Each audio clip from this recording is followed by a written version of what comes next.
Oke guys, ini dia para pejuang yang melawan asuransi. Karena sebenarnya kita bukan pengen melawan, cuma mereka aja yang mau jualan dengan salah. Kami baru diterima dari Komisi 11 DPR RI. Perjuangan kami tidak akan berhenti kecuali dibayar, dikembalikan uang kami. Coba semangat dulu, 1, 2, 3, merdeka! Wih, keren banget.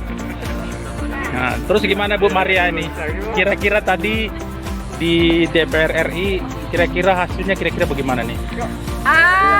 Sangat-sangat respon yang bagus dari Bapak Sumi Dasko Ahmad. Terima kasih Bapak, luar biasa. Semoga ke depan semua permasalahan asuransi terselesaikan. Tidak ada lagi namanya korban asuransi. Kembalikan asuransi ke marwahnya. Tolong selamatkan masyarakat Indonesia dari jeratan kejahatan asuransi. Terima kasih DPR. Dan bagi masyarakat yang tidak mau bersuara, ya tolong bantu juga teman-temannya agar saudara kita tidak kena, saudara kita, anak-anak kita tidak menjadi korban. Ya, betul. Terima kasih, perjuangan terus.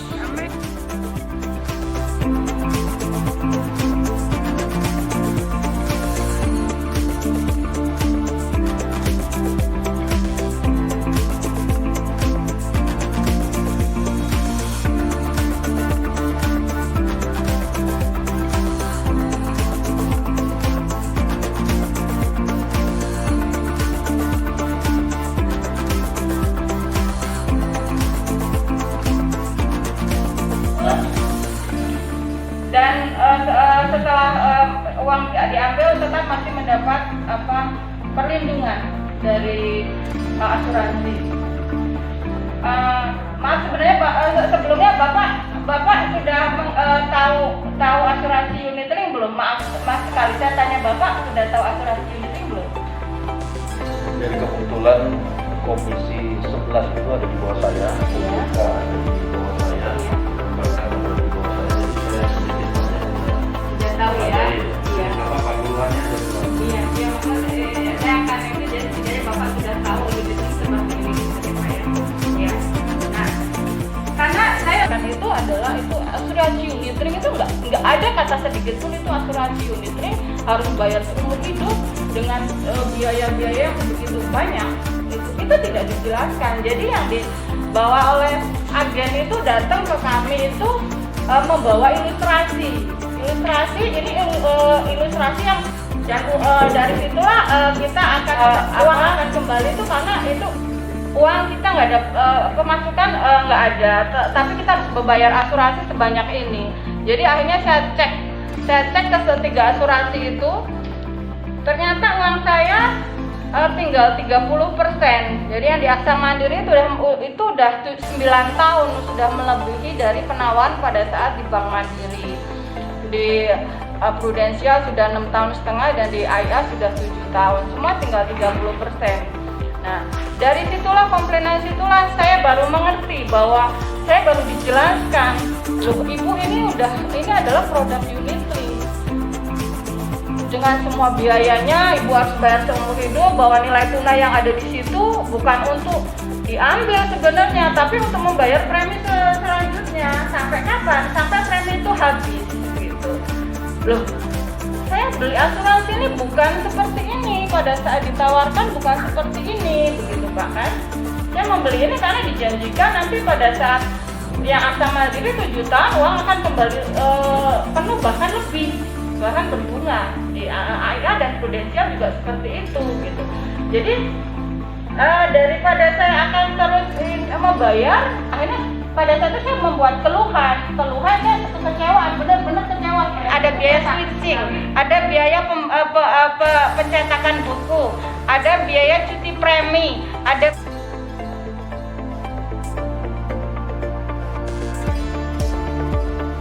saya tiap hari itu mendengar dapat telepon Pak.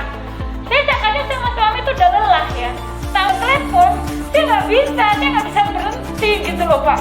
Makanya saya harus gimana? Saya harus gimana ya? Saya harus Sedikit mumpung tadi dikasih tahu, ternyata punya asuransi. Saya sendiri dikerja di freight forwarder Pak, logistik supply chain. Itu perusahaan Swiss ya, perusahaan Swiss. Jadi saya sudah dapat asuransi jiwa, asuransi kesehatan sudah dapat.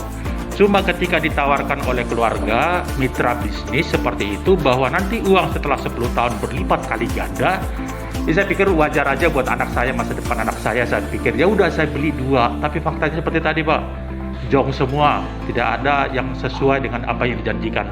Dan sekarang ketika kita tuntut, saya terus terang aja Pak, sampai ke CEO London saya udah kirim email Pak, udah beberapa kali saya buat juga video, karena saya kecewa gitu loh Pak. Penipuan itu masih banget gitu loh. Banyak yang berhenti Pak, ada yang malu, udahlah ikhlas saja. Tapi kalau saya pikir saya ikhlas gitu, terus nggak ada Ibu Maria sebenarnya sebagai yang membuat kita semangat terus, Ibu Maria ini ya. Bukan yang kita tuntut itu agar tidak ada korban baru lagi Pak, seperti itu untuk kedepannya. Itu sebenarnya yang sangat kita harapkan agar ada perubahan lah. Saya pikir ya anggota dewan yang terhormat yang lebih tahu lah itu, lebih paham bagaimana perundang-undangan yang bisa kok sampai seperti ini gitu. Karena banyak banget, seperti Bapak bilang, Bapak juga ternyata kena juga. Saya ke DPRD DKI juga Pak, kena juga dia gitu Pak. Ke DPRD DKI saya ngadu juga gitu, kena juga seperti ini. Iya, banyak sekali yang kena. Proteksi ya, jaminan ya, kematian itu aja kemudian daripada Jiwasraya. Nah, terakhir ada program restrukturisasi. Kami nasabah awalnya semua menolak. Tapi ternyata mereka kuat melakukan opini, mengeluarkan propaganda, memaksa, merayu lagi kembali. Akhirnya 99% sudah masuk kepada ikut restrukturisasi dengan opsi-opsi, ada pemotongan 29% sampai 41%. Dan yang tinggal 1% ini diantaranya menggugat kepada pengadilan. Saya termasuk menggugat kepada pengadilan dan sudah diputuskan pengadilan inkrah 22 Juli. Sampai hari ini tidak ada upaya untuk menyelesaikan pembayaran. Di Pengadilan Negeri Jakarta Pusat wajib membayar dan membayar ongkos persidangan juga. 500 juta Pak.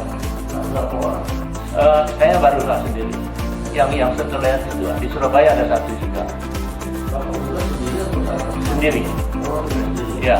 Jadi ini gugatan sederhana.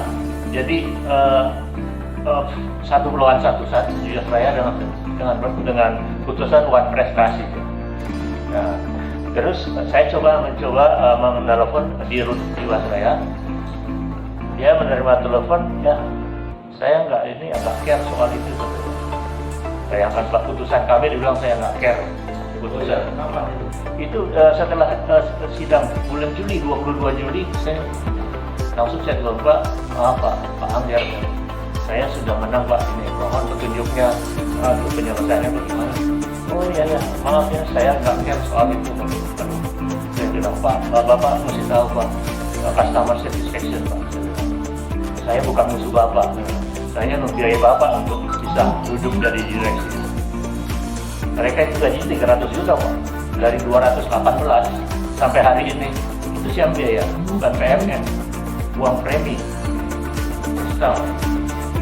Ya, makin nanti bisa di audit Pak. Nah, terakhir ada putusan, ada rekomendasi dari BPK tentang laporan hasil pemeriksaan keuangan pemerintah pusat tahun 2020. Ini jelas Pak bahwa kalau yang saya alami itu ada di desa. Kalau saya membaca di di Facebook dan apa yang saya rasakan sendiri, kami semua tidak pernah dijelaskan bahwa itu adalah produk asuransi. Saya itu ketika 5 tahun yang lalu sudah tahu ini kejahatan luar biasa unit ini. Makanya saya nggak mau menggunakan unit itu. Tetapi kesalahan saya yang besar adalah saya tidak membaca buku polis, dan buku polis itu saya dapatkan setelah saya sudah dipotong. Dan itu terjadi hampir semua orang. Jadi ini ada jalan masuk yang sangat mudah untuk membongkar kejahatan-kejahatan semacam ini. Belum lagi nanti ada prudensial dari AXA gitu ya. Kalau prudensial mungkin tidak bisa bekerjasama dengan bank. AXA jelas bekerjasama dengan bank tidak bisa. Walaupun saya juga nggak tahu bagaimana bentuk kerjasamanya. Tapi yang jelas di situ ada nasabah yang dirugikan. Dan saya baru tahu saya masuk dalam jebakan Batman unit link itu setelah 6 tahun 8 bulan saya jalan. setelah saya baca bukunya. Dan kalau misalnya dibilang kesalahan nasabah tidak membaca buku, ya bagaimana mungkin kita membaca buku? Bapak pasti paham, mungkin juga paham karena buku tebal dengan klausul-klausul yang panjang kan memahami. Iya, karena kita kecil. Ini kan sebuah bentuk kejahatan kan. Ada indikasi kan kalau orang berbuat jahat, kalau indikasi itu sudah menjadi bagian yang bisa dipidanakan. Yang menjelaskan berbeda dengan yang tertulis. Betul banget. Nah, harapan kami pada pagi hari ini, kami datang ke DPR ini tentunya kami sebagai rakyat ingin menyampaikan aspirasi ini kepada wakil rakyat. Saya sudah aspirasi duluan dari rakyat. Satu hal yang perlu Bapak apresiasi mungkin di antara kami semua. Kalau Bapak mungkin tidak perlu mengapresiasi saya karena saya tinggal di Jakarta. Tapi Bapak wajib hukumnya mengapresiasi Bu Maria. Suaminya, beliau itu adalah, mohon maaf, tukang servis AC, Pak. Jadi orang-orang semacam ini, kalau misalnya menjadi korban, mereka tidak punya penghasilan, itu kan luar biasa. Harapan saya ini bisa ditampung, lalu bisa memanggil Pak Indra OJK, karena saya sempat berbicara sama salah satu direktur OJK.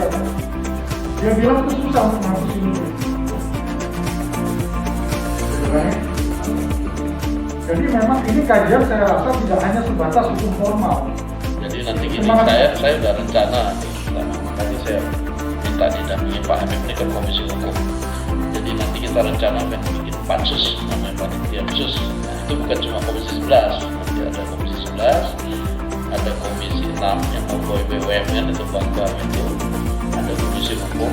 Nanti kita tapi ini makanya tadi saya minta pertemuan hari ini justru jangan di-share di Facebook. Kita silent aja. Silent karena saya juga hampir kerap kali di rumah tanya, gimana uangnya? Uangnya bikin produk kami aja Bu, uangnya lebih besar.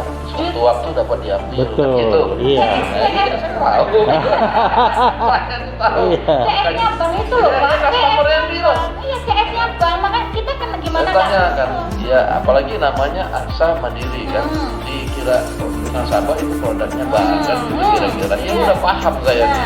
Iya. Itu customernya bujuk-bujuk itu nanti. Ya, bentar Bu. Ya. Gak apa-apa, tambahin aja dulu.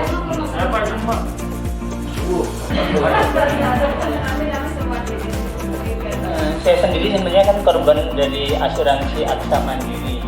Saya itu dari awal tahun 2011 itu dengan kondisi saya sebagai teknisi AC, pendapatan pas-pasan, ibaratnya berapapun uang yang saya dapat saya tabung. Tiap kali saya ke Bank Mandiri selalu ditawarin sama customer service Bank Mandiri untuk mampir ke meja sebelah. Selalu ditawarin seperti itu. Tapi berkali-kali tak tolak. Tapi saking seringnya ditawarin, akhirnya saya nggak enak juga. Saya coba mampir, ditawarinnya sebagai karena dari awal ditanyain Bapak untuk hari tua Bapak punya cadangan untuk pensiun segala macam. Ya ini cadangan saya ini yang saya tabung sehari dapat 50 tak tabung, sehari dapat 100 tak tabung, itu yang saya tabung saya ngomong. Tapi belum tentu saya bisa nabung sebanyak ini tiap harinya saya ngomong.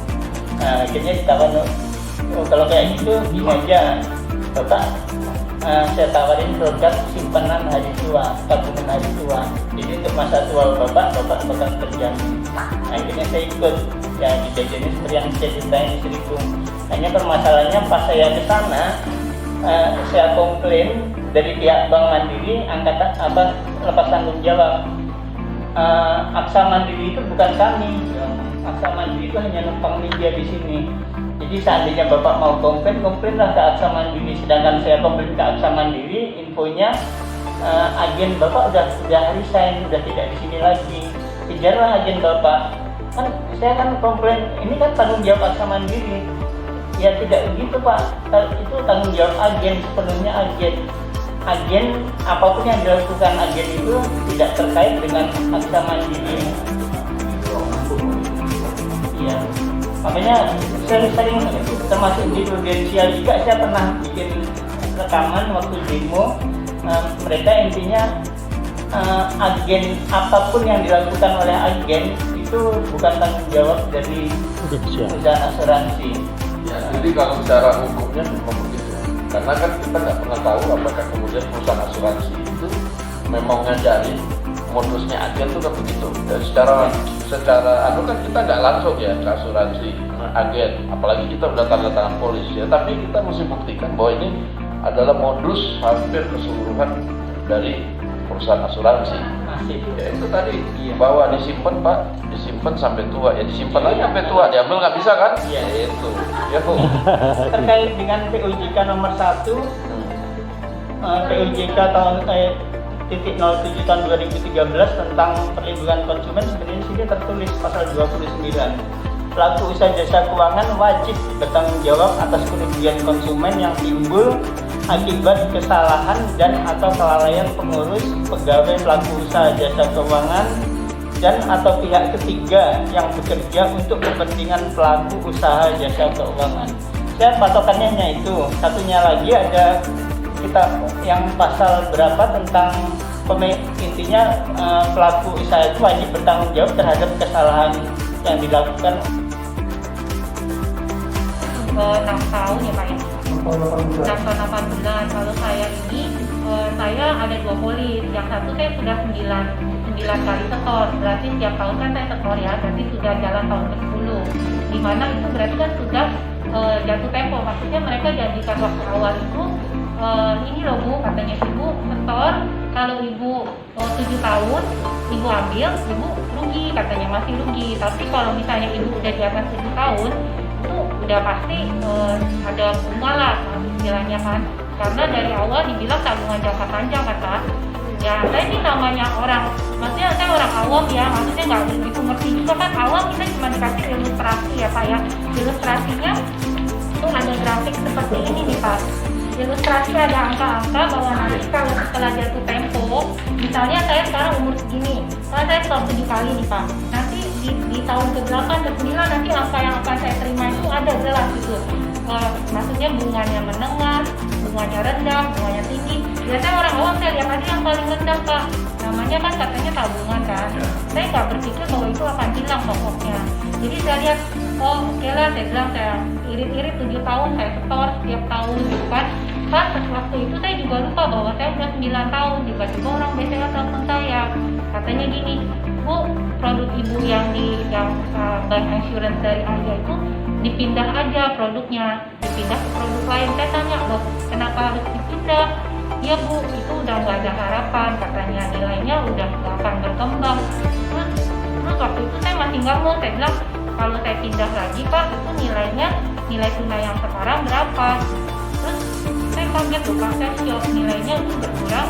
Kalau bagi saya sih 40% lah, 45%. Kemudian saya bilang, waduh ini dulu perjanjiannya ini tabungan, saya nggak tahu bahwa ini akan hilang.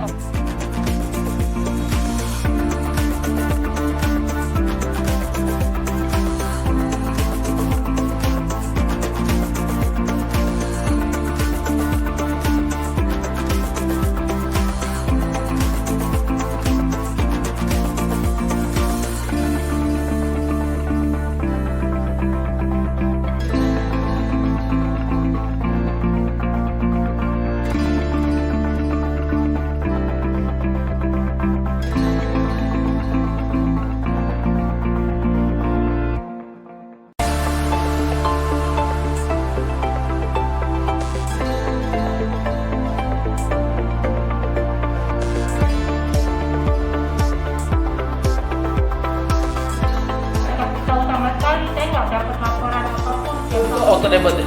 Ya, auto debit. Ya, saya auto debit. Kemudian saya bilang, ini saya nggak dapat laporan. Bilang, ya Bu, kalau saya bilang kalian gini deh, kalau kalian jadi saya bilang, saya juga bingung mau diapain ini, saya udah rugi banyak. Kalau kalian jadi saya, sampai saya tanya beberapa orang kan, beberapa orang BCA, kalau kalian jadi saya harus saya apain? Saya bilang, saya nggak mau rugi begini banyak. Lebih baik Ibu tutup aja deh Bu, katanya kalau Ibu nggak mau pindah produk. Kalau Ibu tutup sekarang, Ibu masih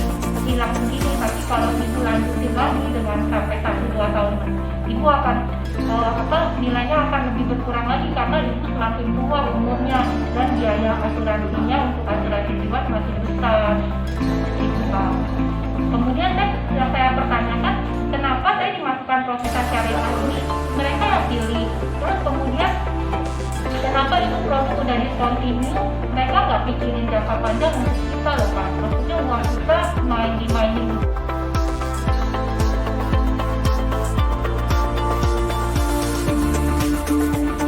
Kehilangan duit, padahal kita nggak ada bayangan sama sekali. Karena kita sama sekali tidak dijanjikan apa-apa, tidak apa. Jadi intinya hanya ini, kamu bayar segini berapa tahun, oke. Intinya seperti itu ya. Jadi nggak ada janji-janji. Nah, yang saya heran sampai sekarang adalah jelas-jelas produknya. Kalau dilihat itu produknya produk gagal kayak ibu ini tadi itu discontinue. Saya baru sekali ini dengar ada produk discontinue, asuransi discontinue gagal tapi lulus oleh OJK. Lalu dan banyak gitu. Dan kalau saya kembali lagi ke Jiwasraya, pasti di Jiwasraya ini ya pasti kejadiannya sama. Cuman bedanya kalau yang ini jelas-jelas itu investasi. Kalau di kita kan ditutup rapi. Nah tapi giliran yang mainnya salah, ini si fund manager kayak atau siapa kayak treasury kalau jadi gitu ya Pak ya, rugi segala macam, ancur-ancuran bahkan mungkin korupsi. Lah kok nasabah yang dikenain? Saya itu cari duit susah setengah mati loh Pak. Keluar kota, keluar Jawa, ke pelosok-pelosok jadi konsultan tenaga ahli sosial demi hari tua yang lebih enak.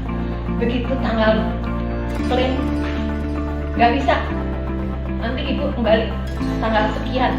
Begitu tanggal sekian ini ibu direstrukturisasi, duit dipotong, sisanya dikembalikan. Mati. Duitnya dikorupsi.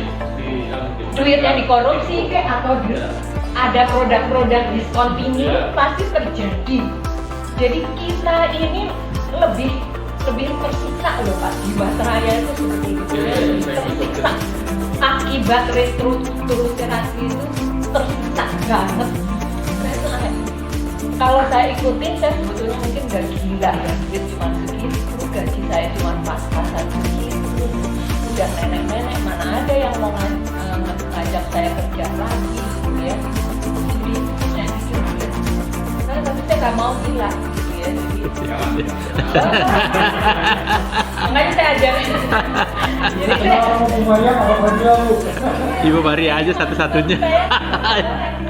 Jadi kalau dipikir-pikir, itu yang dibicarakan itu sebetulnya terjadi di Jiwasraya Pak. Tapi ditutupin, kalau ini bisa dibuka dan duit bisa dikembaliin.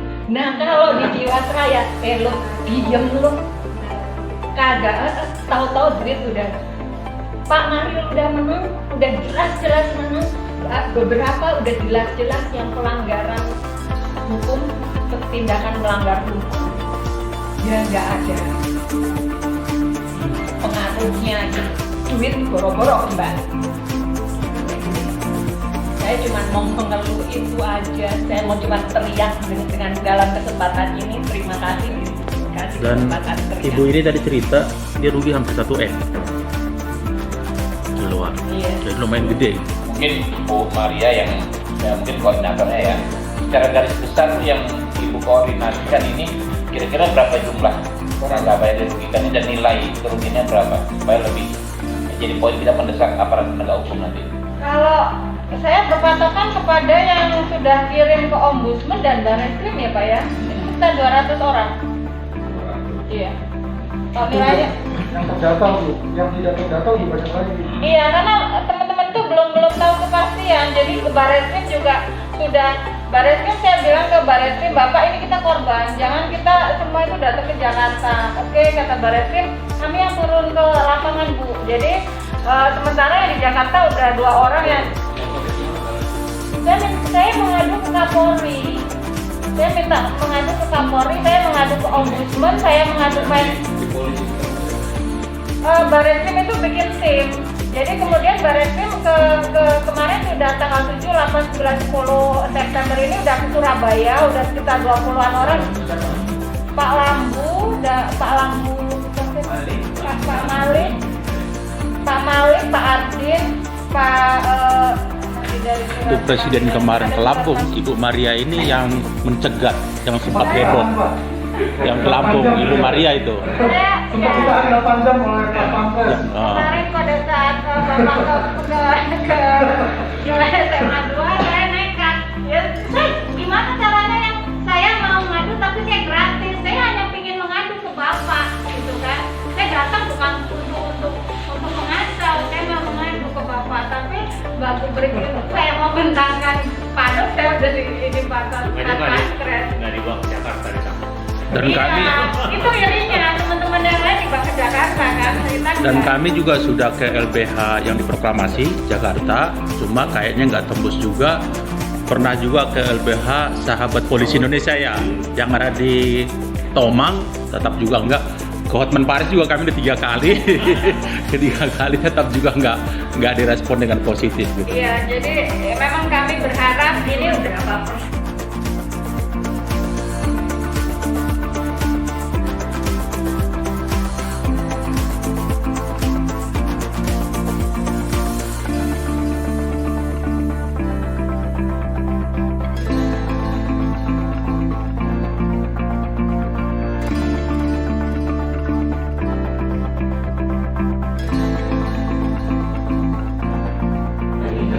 Ya, lampunya nyala kanan.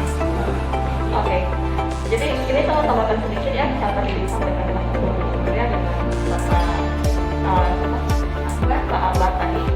Mungkin yang jumlah kerugian itu tidak disebutkan secara rinci itu benar, karena kita tapi untuk gambaran yang digunakan itu bisa dilihat dari persenannya, persentase kerugian dari semua nasabah itu rata-rata mencapai 70%. Jadi umpama kita nasabah di setor sebulan 1 juta, tahun 12 juta, 10 tahun 120 juta. Kerugiannya itu mencapai 70% dari 120 juta itu. Jadi itu gambaran yang lebih memudahkan untuk memprediksi berapa sih perkiraan kerugian dari nasabah itu. Nah kemudian untuk yang kita harapkan dari Bapak DPR, kita membantu dari korban untuk mengembalikan seluruh uang yang sudah kita setorkan itu, kita berharap jangan dipersulit lah. Contohnya punya saya sendiri nih Pak ya, kasusnya itu dari agen dia sudah memberikan penawaran 10 tahun kemudian nanti kembalikan uangnya full. Bahkan saya sampai sini bekerjanya.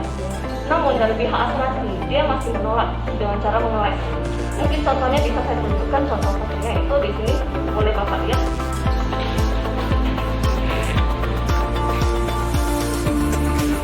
Salah satu contohnya dari agen asuransi yang memberikan penawaran saya yang mengatakan itu tabungan asuransi investasi yang ditawarkan investasi dengan keuntungan asuransi 10 tahun kemudian nanti akan dikembalikan modal full plus bunga.